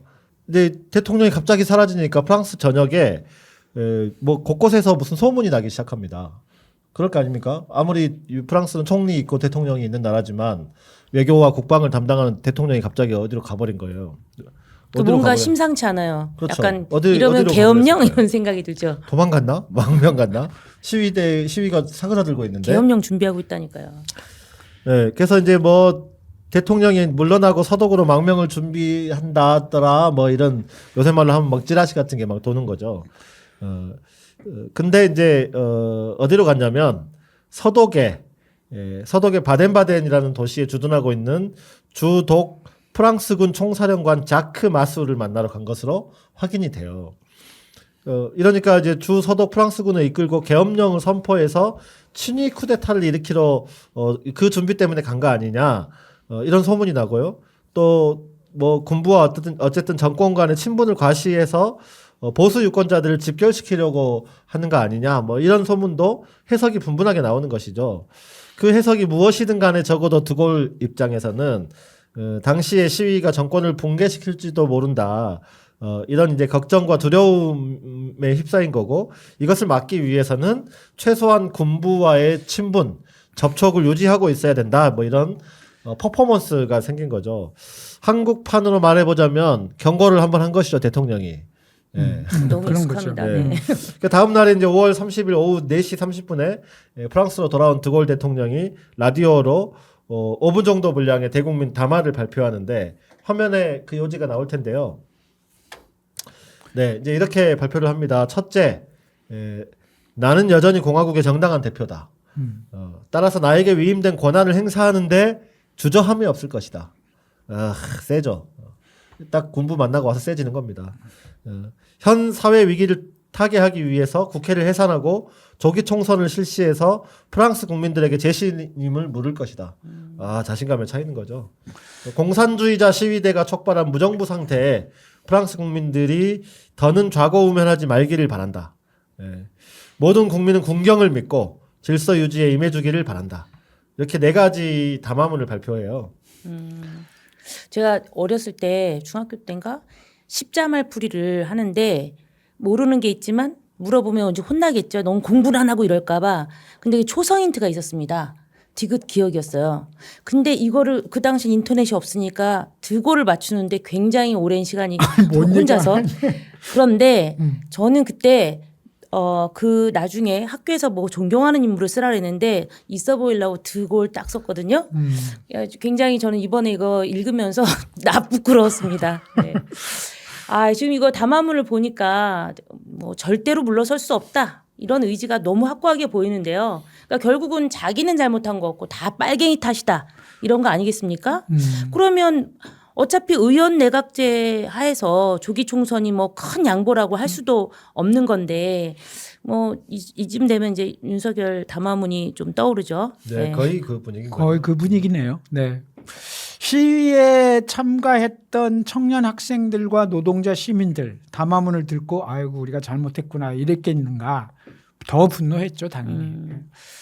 그런데 보수 우파 세력들은 달랐습니다. 그동안 수세적으로 학생들이 하는 걸 보면서 어떻게 감당을 못하고 있던 보수층은 대통령이 나서서 저렇게 강력하게 담화를 하는 것을 듣고 보수파들이 뛰어나오기 시작합니다. 샤이 보수의 원조인가요? 불과 1시간 만에 79만 명의 드골 지지 군중이 샹젤리제 대로를 메우면서 드골 만세, 학생은 교실로, 노동자는 공장으로 프랑스인을 위한 프랑스, 질서를 회복하자와 같은 구호를 외치면서 이렇게 우파의 시위는 곧 전국으로 확대됩니다. 마치 윤석열 담화의 광화문으로 모인 태극기 부대의 네. 양상하고 똑같은 거죠. 그러네요. 5월 31일 퐁피두 총리는 그르넬 협정에 따라서 최저임금을 3%로 올려버립니다. 그리고 노총은 노동자들에게 이제 파업을 멈추고 작업장으로 돌아갈 것을 명령합니다. 버티던 노동자들도 하나 둘씩 작업장에 복귀하기 시작합니다. 이렇게 이제 상황이 변하기 시작하는 거죠. 이러려고 싸운 건 아닌데 그렇죠. 참. 대중적인 우파의 공세가 시작되고 그리고 드골은 약속한 대로 선거일을 공고합니다. 6월 23일로. 원래 선거라는 게 발표되면 광장의 정치를 제도권 정치로 이동시키는 수단이 그렇죠. 선거잖아요. 수월하죠. 네. 그러니까 그동안 학생 시위와 노동자 파업에 부정적이었던 공산당과 노동총동맹은 그리고 또 물론 어느 정도 입장을 같이 하기는 했지만 그래도 사회당과 민주노동당 연합도 이 선거라고 하는 열차에 올라탈 수밖에 없는 선거가 일단 발표되면 자유로울 수 없어진 거죠. 그리고 시민들도 됐어 이제 그만 이제 뭐 선거로 수렴하면 되잖아. 피곤하죠. 네. 그래서 선거로 수렴해야 된다라고 다 생각을 하는 거죠. 그럼에도 불구하고 학생들은 점거와 시위를 이어가지만 시민들의 지지는 예전 같지 않아진 거죠. 그렇죠. 광장과 거리에 섰던 사람들은 일상으로 돌아갔습니다. 이런 상황에 이후 방향을 놓고 시위의 블록, 신자파 블록들은 분화되기도 합니다. 여전히 직접 행동을 중심에 놓고 이 시위를 끝까지 유지하면서 밀고 가야 된다는 그룹이 있는가 하면 이 동력을 모아서 새로운 정치 세력, 새로운 좌파 정당을 건설해서 정치화를 시도해야 된다라고 하는 그룹이 있는가 하면 이거보다 더 급진적인 방식으로 무장투쟁을 하자라고 하는 그룹들로 나누어지게 됩니다. 그래서 어쨌든 이런 전반적인 상황으로 운동은 조금씩 수그러들기 힘도 시작한 분산되고, 거죠. 네. 그리고 이제 뭐 당연히 이런 상황에서 이렇게 운동이 수그러가는 국면에서 예고된 대로 6월 23일 프랑스 총선이 열리게 됩니다. 1차 투표 6월 23일, 결선 투표 6월 30일 진행됩니다. 프랑스는 이 총선도 국회의원 선거도 결선 투표가 있기 때문에 이렇게 해서 1차, 2차 결선 투표까지 하게 됩니다. 결과는 드골이 이끄는 우파 연합이 전체 487석 중 무려 353석을 차지하는 완승이었습니다. 압도적이네요. 승리네요. 네. 압도적 승리네요. 압도적 퇴출을 못하고 압도적 승리를 하게 되는 거죠. 당연히 거리의 투쟁은 급격히 힘을 잃어버리고 프랑스 사회는 이전의 상태로 돌아가면서 프랑스의 68혁명 이렇게 사실상 막을 내리게 됩니다. 네, 우리가 뭐 대중적인 운동이나 행동이 사실 여든 야든 가리지 않고 기득권 정치가 이렇게 지금 보는 것처럼 전열을 정비하고 이러면 그 생명력이 금방 이제 좀 소진되죠. 소진되고 마는데 그러면 운동이 그 자체로서 생명력을 이어가면서 이 체저전환의 동력이 된다든가 주체가 된다거나 이런 예가 얼마나 있을까 하는 안타까움이 사실상 들고요. 거의 없다고 봐야죠. 뭐 예를 들면 파리 꼬민처럼 그 혁명의 주체들이 그 자체로서 또 하나의 꼬민을 끌고 가는 경우가 아니라면 대체적으로는 뭐 거의 없다고 봐야죠. 뭐 기껏 성공이라 그래봐야 기존의 정치 세력하고 조응해서 겨우 이렇게 역동성을 이어가는 정도인데 듣다 보니 너무 안타깝네요. 그리고 역사적으로 이런 예가 또 많지가 않잖아요. 그러니까 가장 나쁜 건 이런 운동 후에 나타나는 백래시죠. 오히려 지금 여기 프랑스 선거와 같은 백래시가 나타나는 경우도 있고 그게 아니라도 운동의 성과의 대부분을 기존의 기득권 정치가 어부지리로 얻고 운동의 의미는 철저하게 지워버리는 일 이런 일들이 사실 역사 속에서는 다반사였던 거죠. 우리 역사는 늘 이런 두 가지 경우가 반복되었던 그쵸. 것 같아요. 4.19 혁명 민주당으로 부마 항쟁과 5.18 항쟁 전두환에게로 촛불혁명 문재인에게로 빛의 혁명 이재명에게로 네. 어쨌든 기존의 정치권이 이 성과를 다 수렴해서 결과적으로는 어부지리를 얻게 되는 그런 흐름이었던 거죠. 결과적으로 이 흐름도 그렇게 귀결되는 경향성을 보이게 됩니다. 반사 이익이라는 새로운 사자성어가 이제 사전에 새로운 의미로 수록될 것 같습니다. 네, 얼추 정리된 것 같은데 물론 맨 첫 시간에 본 것처럼 6.8혁명의 범죄에 대한 이견은 있지만 같은 시대에 일어났던 제3세계와 동구권 학생운동, 뭐 시민운동 이것까지 우리가 여기 범죄에서 다루기로 했는데 이제 그쪽으로 넘어가 볼까요? 네, 이제 동구권과 제3세계로 넘어가기 전에 약간 다르게 생각하실 수 있을까봐 서유럽의 6.8혁명과 관련해서 다른 나라에서는 이런 시위가 없었던 것은 아닙니다. 혹시라도 이제 위에 언급한 나라들에서만 이런 흐름이 한정적으로 일어났을 것이다 이렇게 오해하실까봐 말씀드리는데요. 스페인에서는 한편으로는 프랑코 독재자에게 맞선 민주화 투쟁이면서 동시에 학생들의 학원 자치 투쟁 또 노동자들에게는 생존권 투쟁이었던 것들이 결합하면서 1966년부터 68년까지 지속적인 시위가 있었고요. 마찬가지 이유로 그리스나 포르투갈 등지에서도 학생들과 시민들의 시위가 계속 일어났습니다. 또 벨기에에서는 68년 4월부터 5월까지 다른 유럽 나라들과 비슷하게 베트남전 반대 투쟁, 학원 자치 투쟁을 이렇게 일어났고요. 브뤼셀 자유대학을 점거하는 등의 시위까지도 일어났었습니다. 양상은 다 비슷비슷하네요. 유럽 전역이 다 이렇게 이랬다는 거죠. 휩싸였다고 봐야 되는 거죠. 지금 제3세계와 동구권 넘어가기 전에 마지막 유럽을 정리해 주셨고요. 그럼 이제 유럽은 아닌 제3세계로 분류되는 나라들에 대한 민주화 투쟁 얘기를 좀 해보도록 하겠습니다. 첫 번째로 거론할 수 있는 게 파키스탄인데요. 파키스탄 1958년 쿠데타로 집권한 아유브 칸 군사정권이 10년간 집권하고 있었습니다. 박정희가 그랬듯이 개발 독재로 경제를 성장시키기도 했지만 1965년 인도와의 전쟁에서 패배한 이후에 정치적 권위주의와 경제적 양극화, 부정부패가 심해지면서 파키스탄 국민들의 지지를 잃어가고 있었습니다. 이후에 1968년 11월에 군부가 야당 정치인들을 대거 체포하는 일을 계기로 바로 이런 국민들의 분노가 폭발을 하게 됩니다. 이후 시위 진압 과정에서 학생이었던 압둘 하미드라는 학생이 총에 맞아 사망하면서 사태가 걷잡을 수 없이 커졌고요. 200만 명 가까이 되는 학생, 시민, 노동자, 지식인들이 거리로 쏟아져 나와 4달 넘게 저항을 이어나갔습니다. 결국 아유브 칸은 하야하게 됩니다. 그래서 이제 그 뒤로 몇 년간 이런저런 시행착오가 있었고 결과적으로 1973년 야권 지도자인 줄피카르 알리 부토가 총리로 취임하면서 그나마 전국이 좀 안정을 찾게 됩니다. 어쨌든 파키스탄이 이렇게 제3세계 국가에서는 6.8혁명과 같은 시기에 있었는데 이때 또 하나 우리가 그냥 뭐 짚고 넘어가야 될 것은 당시 파키스탄은 동파키스탄과 서파키스탄의 지역 갈등이 심했습니다. 그렇죠. 특히 국가 권력이 서파키스탄 중심이다 보니까 동파키스탄이 소외 지역이었습니다. 서파키스탄이 정치도 독점하고 또 그걸 가지고 동파키스탄을 경제적으로 수탈하는 것에 대해서 동파키스탄 사람들의 시위가 더 격렬했어요. 당연히.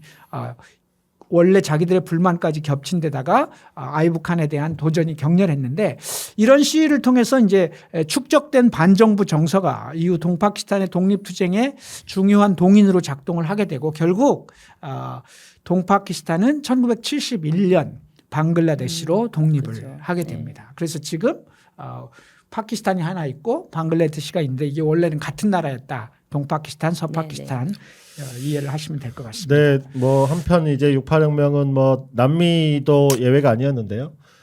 브라질에서도 1968년 6월 군사 정권에 맞서 리우데자네이루에 10만 명이 넘는 시민들이 모여서 민주화를 요구하는 대규모 시위를 벌였고 이 시위가 정부에 의해 비록 진압되긴 하지만 이 사건 이후에 공산주의자들은 무장투쟁으로 나갑니다.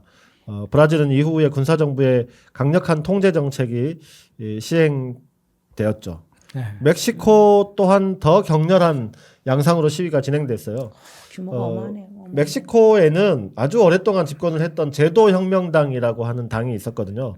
1929년부터 수십 년간 장기 집권을 했는데요. 사실상의 일당 독재 체제였다. 이렇게도 볼 수 있습니다. 여기에 저항하는 학생들을 중심으로 한 시위가 60년대 내내 진행되었습니다. 그러다가 1968년 틀라델레코의 밤이라고 불리는 사건이 발생하는데요. 1968년 19회 올림픽을 멕시코 정부가 유치를 했었어요. 그러니까 당시에는 이제 멕시코 정부가 올림픽 준비에 여념이 없었는데 시위가 올림픽을 앞두고 격화된 거죠. 시위에 참여했던 사람들 입장에서는 올림픽이라고 하는 게 일종의 세계적으로 멕시코의 문제를 알릴 수 있는 기회도 된 것이죠. 올림픽 개막 열흘 전인 10월 2일 날 약 5천 명의 학생과 시민들이 틀라델레코 광장에 모여서 올림픽 제밥에만 빠져 있지 말고 국민들의 목소리를 들어라 이러면서 대규모 시위를 벌입니다. 그런데 정부는 군대를 동원해서 이 시위 군중을 향해 총을 난사해 버립니다. 잔인합니다. 진짜. 정부 발표에 의하면 4명이 사망하고 20명이 부상당했다고 발표했지만 실제로는 200명 이상이 사망한 것은 나중에 확인이 되고요. 엄청나게 죽은 거죠. 이게. 수천 명이 체포됐고 그중 또 수백 명이 투옥받고 고문받았던 일이 있었습니다. 이것은 현대 멕시코사 역사에서 가장 비극적인 사건 중에 하나로 평가가 되고요. 작년 10월 2일에 취임한 클라우디아 셰인바움이라고 하는 대통령이 좌파 대통령인데요. 여성 대통령. 여성 좌파 대통령인데 이분이 56년 만에 사과를 했을 정도로 멕시코 현대사를 피로 물들였던 사건이기도 합니다. 우리도 4.3 사과받기까지 정말 오래 걸렸죠. 뭐 그런 네. 거죠. 그럼 말하자면. 네. 네.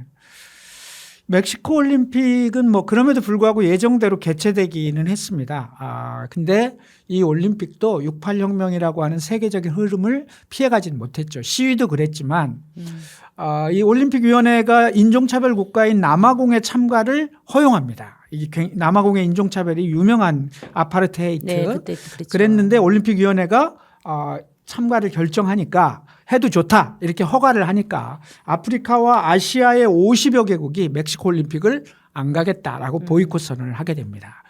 그렇게 되면 사실 이게 올림픽이라고 할 수가 없잖아요. 그렇죠. 의미가 퇴색할 위기를 맞았지만 남아공이 그럼 우리가 안 갈게 해서 올림픽 참가를 쟤네들이 포기를 하는 거죠. 그 바람에 수습은 되었지만 어쨌든 당시 68혁명으로 세계적인 공감대를 만들어낸 인종차별 반대, 흑인 민권운동의 흐름 이런 것들이 바로 68혁명의 그 영향이 멕시코 올림픽에 끼친 부분이었다 이렇게 볼 수 있는 거죠. 그리고 여기 또 사진 하나 보십시오. 멕시코 올림픽 하면 가장 유명한 사진인데요. 네. 바로 저 사진. 감동적입니다. 예. 바로 멕시코 올림픽을 상징하는 사진인데요. 바로 육상 200m에서 1위와 3위를 수상한 토미 스미스와 존 카를로스가 흑인 민권 운동을 상징하는 세리머니를 펼치는 사진입니다. 소위 이제 저걸 영어로 블랙 살류트라고 하는데요. 어쨌든 흑인의 파워, 흑인의 민권을 주장하는 상징적인 포즈인데요. 1968년은 마틴 루터 킹이 암살당하고 흑인 민권운동이 최고조에 올랐던 해이잖아요. 그때 미국을 대표해 참가했던 2명의 흑인 선수가 이렇게 시상식에서 저렇게 흑인 민권운동을 주장하는 정치적 퍼포먼스를 하는 거죠. 당연히 메달이 박탈됩니다. 이때 이제 IOC 위원장의 에버리지 브런디지라고 하는 사람이었는데 올림픽에서 정치를 추방하겠다는 게 신념이었는데 그 사람 앞에서 저런 정치적 제스처를 취했기 때문에 메달을 박탈당하고 즉시 올림픽 선수촌에서 강제 퇴촌을 당하죠. 평생 불우하게 삽니다. 이 사건 하나로. 근데 저게 저 제스처가 2위 선수한테도 양해를 미리 네, 구한 구했죠. 제스처라고 예, 하잖아요. 그렇죠? 이 선수가 호주 선수였는데요. 네, 맞아요. 네. 저 미리 양해를 구하고 우리가 이걸 하겠다라고 이제 의사 표시를 하고 본인이 나도 동의한다 사실은 이렇게 얘기를 했다고 하죠. 어쨌든 저것 또한 68혁명이라고 하는 것을 피해가지 못했던 올림픽조차도 그 영향권에 있었다는 것을 보여주는 장면이고 저 사람들 또한 68혁명의 한 가운데를 걸어갔던 사람들이다 이렇게 볼 수 있는 거죠. 네. 네, 이렇게 되게 큰 울림을 줬던 저 사진이 이렇게 68혁명과 연결이 되는군요. 네. 제3세계의 민주화 투쟁 역시 당시에 아주 의미 있는 투쟁이었다고 생각이 되는데요.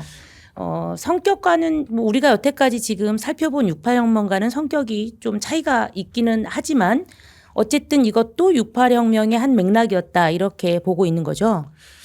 미국의 정치학자이자 연구자 활동가였던 조지 카차피카스라고 하는 사람이 있는데요. 6.8혁명에도 참여했던 사람입니다. 그는 이제 신좌파의 상상력, 전 세계적 차원에서 본 1968이라고 하는 책에서 멕시코를 비롯한 제3세계에서 일어난 당시의 사회운동, 민주화운동도 6.8혁명에 포함되어야 한다라고 주장을 하게 됩니다. 지금 이영선 진행자가 말씀하신 것처럼 이 시위의 성격으로 볼 때 다소 우리가 그동안 발표했던 6.8혁명의 범주에 넣을 수는 없는 거 아니냐라고 하는 견해들도 또 있기는 합니다. 6.8혁명이 가졌던 의미를 어떻게 보느냐에 따라서 입장이 갈리기는 한데 저는 뭐 넓게 보면 역시 기존의 질서에 대한 반대이고 인간의 자유에 대한 투쟁이었다라고 하는 측면에서 넓게 보면 포함될 수 있다 이렇게 저는 생각을 하긴 합니다. 어쨌든 이 정도 하고 제3세계 얘기는 이 정도 하고 다음으로 동구의 민주화 투쟁을 좀 들여다보는 걸로 하죠. 네. 네, 동구권의 시위는 이제 서유럽이나 미국 학생들에게 6.8혁명의 정당성을 확인해 주었던 사건인 것은 분명한 것 같습니다. 다만 이제 그 시위 자체가 6.8혁명의 전형적인 흐름과 완전히 일치하진 않는 투쟁이었다. 여기에서 뭐 전형적인 흐름이라고 한다면 전쟁 반대, 또 식민지 제국주의 반대, 또 학원 자치로부터 시작하면서 이렇게 발전했던 이런 흐름하고는 일치하지 않는다는 의미겠죠. 동구 시위는 권위적인 스탈린 체제에 대한 저항 그리고 민주화 투쟁의 성격이 짙었습니다. 일부에서 유럽의 6.8혁명에 영향을 미친 사건으로 이미 얘기를 했는데요. 체코슬로바키아의 프라하의 봄에 대해서 언급한 바가 있었죠. 아래로부터 일어난 체코 국민들의 대중적 행동을 기반으로 한 개혁 요구에 체코 공산당이 알렉산더 둡체크를 제1서기로 추대하면서 체코슬로바키아가 맞이했던 이 민주화 개혁의 시대, 또 인간의 얼굴을 한 사회주의, 또 프라하의 봄은 8월 21일 소련과 바르샤바 조약기구 5개국의 군대가 국경을 넘어서 체코슬로바키아를 침공하면서 둡체크 정권이 실각하고 마는데요. 프라하 시민들은 도로 표지판을 바꾸고 또 저항 문구를 벽에 쓰는 등의 비폭력 방식으로 저항하기는 했지만 역부족이었습니다.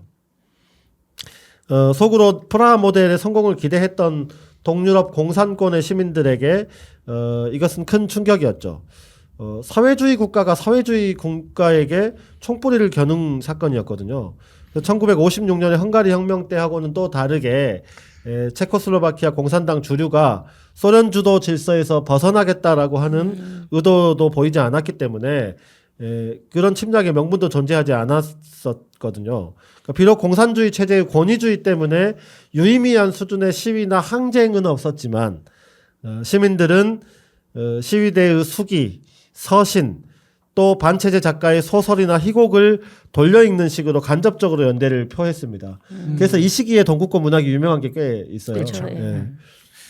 폴란드에서도 민주화 투쟁이 진행됐는데요. 폴란드 정부가 1968년 1월 달에 한 연극단체에서 조상이라고 하는 연극을 공연하는데요. 이 연극의 대사 일부가 반체제적이라는 이유로 공연을 금지시킵니다.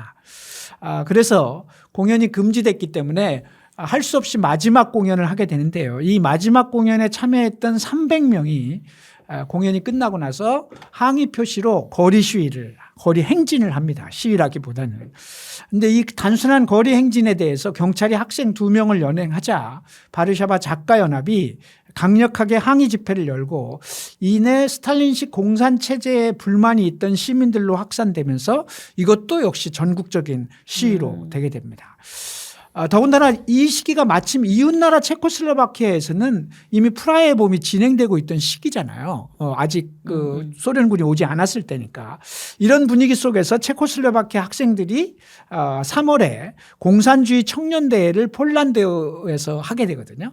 그때 폴란드 학생들이 이 시위를 지지하고 폴란드 정부를 비판하는 결의문을 채택하기도 합니다. 이런 분위기에 고무되고 또 전국적인 시위 확산에 자신을 얻은 학생과 시민들이 민주화 투쟁에 나서긴 했지만 폴란드 정부의 강압적인 탄압을 넘지는 못했습니다. 그럼에도 불구하고 어쨌든 이런 것들을 통해서 소위 사회주의 국가의 스탈린식 체제에 대한 저항과 불만을 폴란드의 시민들도 표현한 바가 있었습니다. 물론 뭐 서방 세계에서처럼의 역동적인 시위는 아니었다 하더라도 뭐 아까 이제 유의미한 결과가 없었다 이런 말씀을 하셨는데 또 그들 조건에서는 그렇죠. 자기네 네. 나름의 또 투쟁 방식이었을 것이고 투쟁의 씨앗을 뭐 저항의 씨앗을 뿌렸다 이런 점에서는 그렇죠. 뭐 유의미하게 바라볼 수 있을 것 같네요. 그러니까 이 시기에 아까 소극적인 투쟁이라고 했는데요. 이제 스탈린 체제하에 이 소위 동유럽의 청년들 혹은 지식인들 사이에서 직접적인 집회 결사의 자유가 제한되고 있기 때문에 간접적이고 문화적인 방식으로 체제에 저항하는 운동들이 은밀하게 퍼져나가게 됩니다. 뭐 당연하죠. 우리도 예를 들면 박정희 독재 시절에 이런 것들에 대한 저항하는 방식으로 은밀한 표현, 은밀한 뭐 이런 것들이 언어? 있는 것처럼 예. 그래서 이제 이중 언어, 비공식 문화, 생활 저항 이런 식으로 부르는 저항 운동들이 이 동구권의 사회주의 국가들에서 조금씩 퍼져나간 거죠. 이런 식의 저항 운동이 1968년에 체코와 폴란드의 민주화 투쟁 이후 동구 사회주의 국가에 광범위하게 퍼져나갔다. 그러면서 보편화되었다 이렇게들 흔히 얘기를 하죠. 네. 네, 유럽의 여러 국가와 미국, 일본 그리고 오늘 동구권과 제3세계까지 68혁명의 흐름 그리고 동시대를 함께했던 민주화 투쟁을 한번 전체적으로 훑어봤는데요. 일부부터 지금까지 68혁명의 배경 그리고 그런 배경 속에서 진행된 투쟁의 경과를 살펴본 셈인데요.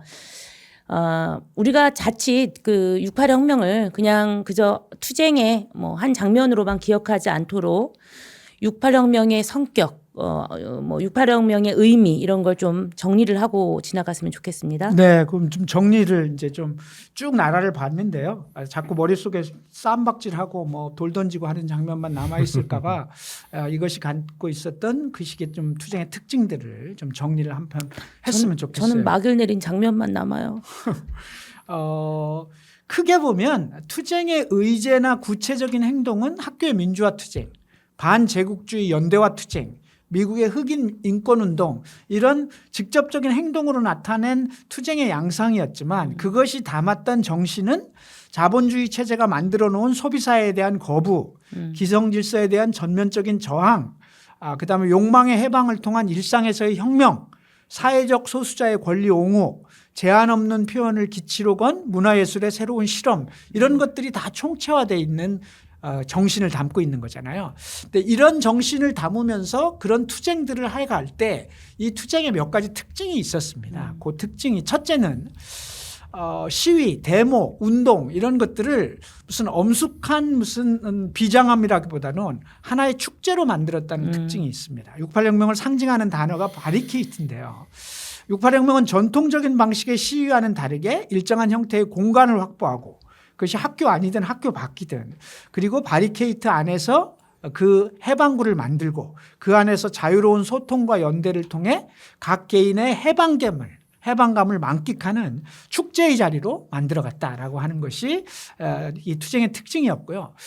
그래서 이 축제는 바로 기성질서에 대한 전변적인 전복과 욕망에 제한 없는 해방의 축제가 된 거죠.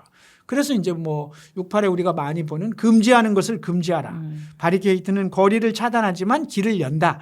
이런 구호는 68혁명이 가졌던 축제의 의미를 살리는 구호였다. 이렇게 볼 수 있습니다. 전통적인 방식의 엄숙한 집회라기보다는 하나의 문화 행사이자 축제였던 것. 그러니까 우리도 이제 촛불 집회나 최근에 빛의 집회 같은 걸 보면 종래 운동권 집회의 그 엄숙함 뭐 소리 이런 것과는 다르게 콘서트 같죠. 콘서트, 자유로운 분위기, 응원봉 뭐 이런 것들이 등장하는 것과 비슷하다고나 할까요? 뭐 그런 건데요.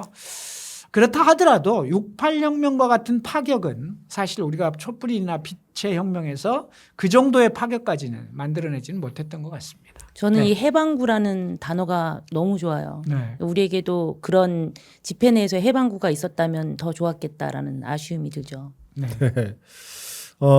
두 번째 특징은 직접 민주주의, 그다음에 무정부주의의 영향을 받은 특징 성격이 있었다 이렇게 말할 수 있을 것 같아요. 그러니까 기성질서, 자본주의와 기존의 현실 사회주의 질서의 권위적인 구조 이런 것들에 대한 반발로 시작했던 68 혁명은 필연적으로 개인이 행복하지 않으면 혹은 개인이 춤출 수 없으면 그것은 혁명이 아니다. 이런 인식에 바탕을 두고 있었어요. 68 혁명은 그래서 기존 질서를 유지하는 모든 조직적 질서, 예를 들면 선거제도나 대의민주제와 같은 질서에 대한 거부는 물론 자신에 대한 자기검열을 과감하게 벗어나고자 했습니다.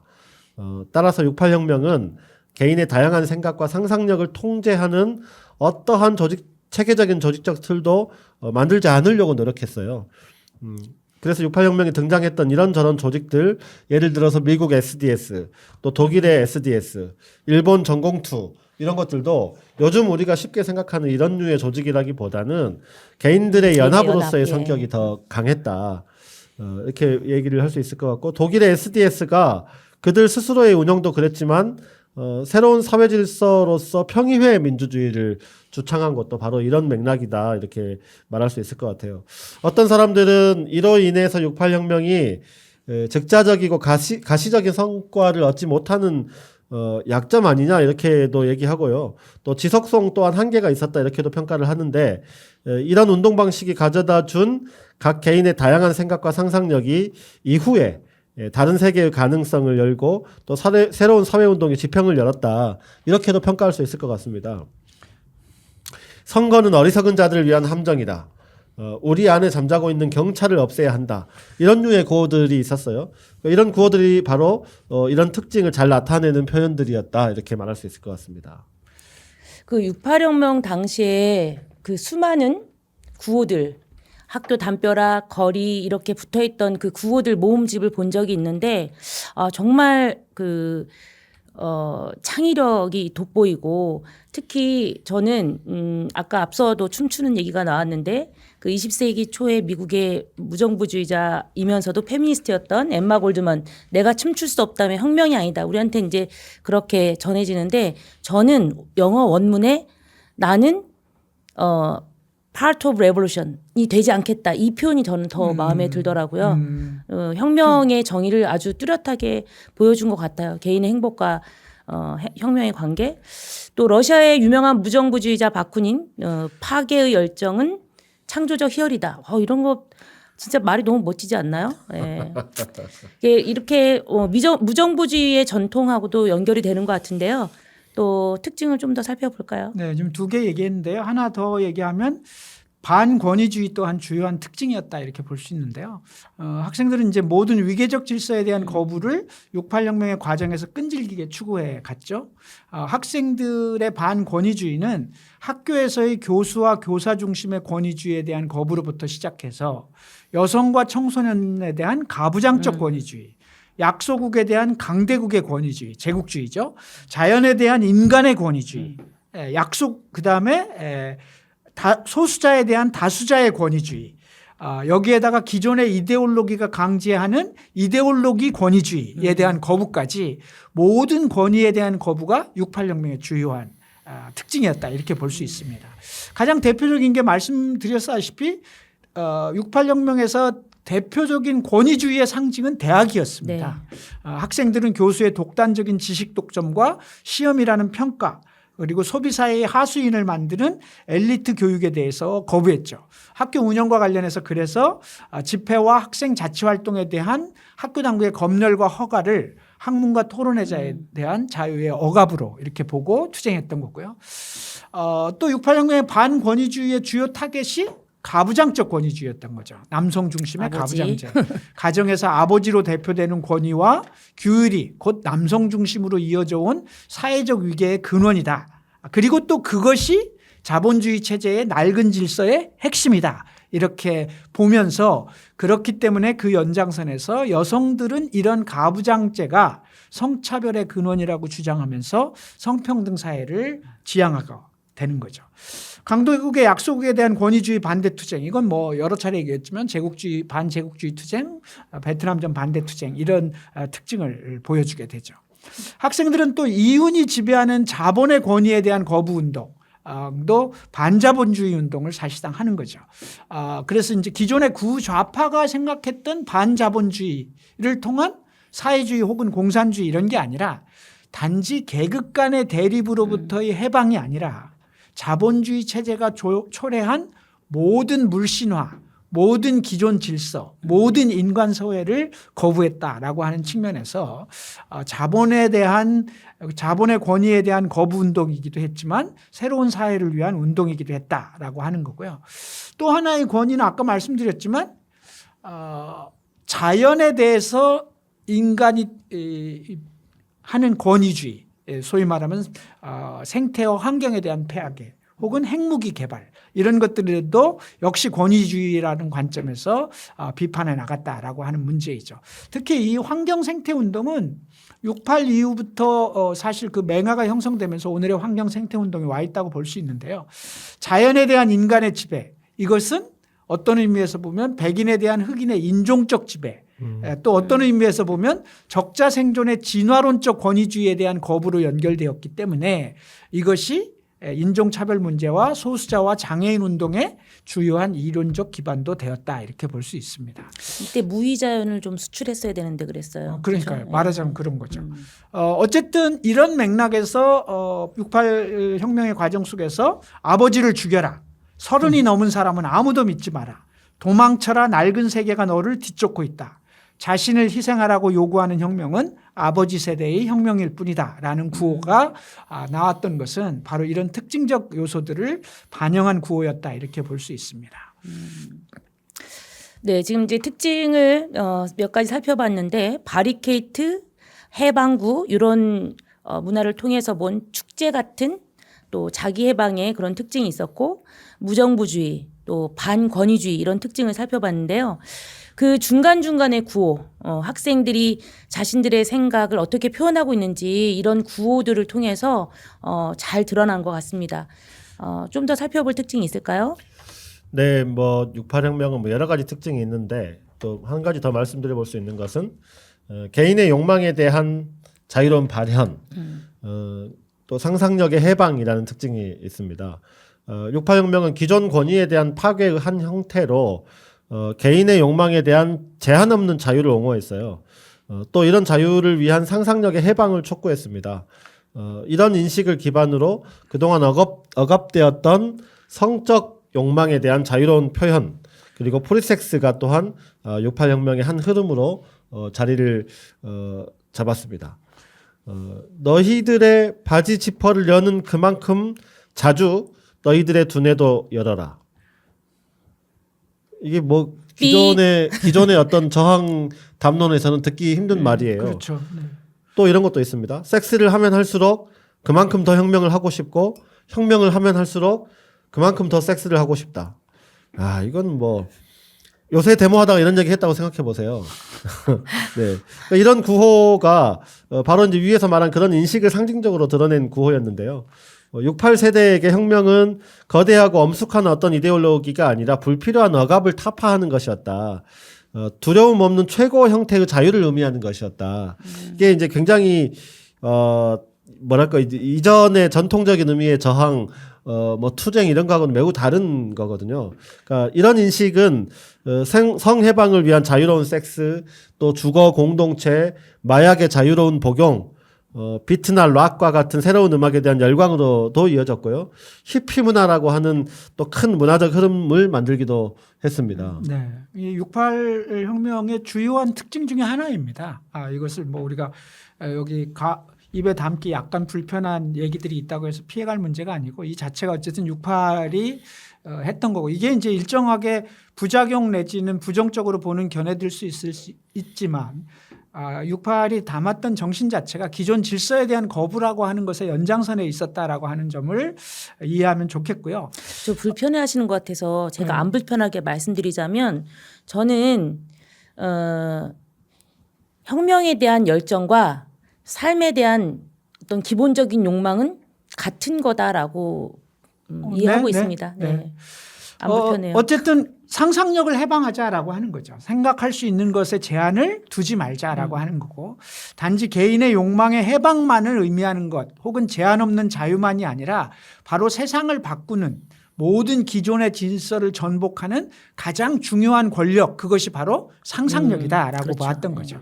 그런 의미에서 오늘 프롤로그에서 사르트르가 68세대의 가장 중요한 특징으로 언급한 상상력에게 상상력의 권력을이라는 구호의 의미를 좀 더 새길 필요가 있다라고 저는 생각을 하는데요. 68세대들은 기존의 모든 규칙과 전통 질서는 거짓이며 이런 질서를 전복시킬 수 있는 힘은 오로지 상상력을 통해서 나온다고 보았던 거죠. 그래서 이제 그들은 자신들의 운동을 통해서 질서를 전복하는 것이 불가능하지 않다 이렇게 생각한 겁니다. 그래서 이제 여기 맞는 구호들도 만들어내는데요. 나는 내 욕망의 현실성을 믿기 때문에 내 욕망이 현실이라고 여긴다. 비현실적인 것을 요구하는 것이 가장 현실적이다. 이런 것들도 바로 이런 연장선에서 나왔던 상상력에게 권력을 이라고 하는 이 구호가 의미하는 것이었다라고 보는 거죠. 저는 이 짧은 구호가 68혁명의 특징을 어떤 의미에서 아주 풍부하게 함축하고 있다 이렇게 생각하고 있습니다. 네. 네. 68혁명의 성격을 이렇게 뭐 정리를 하고 보니 우리가 3회 걸쳐서 살펴본 68혁명의 모습이 잘 드러난 것 같은데요. 그럼 이제 남은 문제는 이런 특징을 가졌던 68혁명이 어떤 흐름을 만들어냈고 또 세계사적으로 어떤 영향을 끼쳤는가 이걸 살펴봐야 될 텐데요. 말하자면 68혁명이 구체적으로 현실에서 어떻게 발현되는가, 어떻게 결과로 나타나는가 하는 지점이겠죠. 뭐 이미 다 눈치채셨겠지만 시간상 이 얘기는 다음 시간에 해야 되겠고요. 다음 시간 4부가 이제 68혁명 마지막 시간이 될 텐데 이런 이야기와 함께 68혁명을 이어간 운동, 68혁명에 대한 평가, 그리고 늘 우리가 마지막 부분에 얘기하는 성과 한계, 또 68혁명과 우리의 운동은 어떻는지 이런 이야기를 나눠보도록 하겠습니다. 오늘 고생 많으셨습니다. 네, 수고하셨습니다. 감사합니다. 네.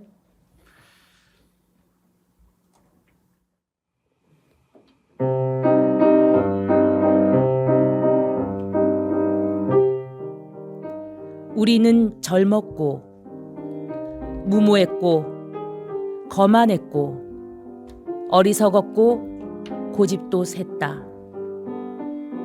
하지만 우리가 옳았다. 나는 아무것도 후회하지 않는다. 미국의 68혁명 리더 중에 하나였던 애비 호프먼이 남긴 말입니다. 그의 말처럼 과연 68혁명은 세계를 바꾸어 놓는 데에 성공했을까요? 그 이야기 다음 시간에 여러분과 함께 하겠습니다. 안녕히 계세요.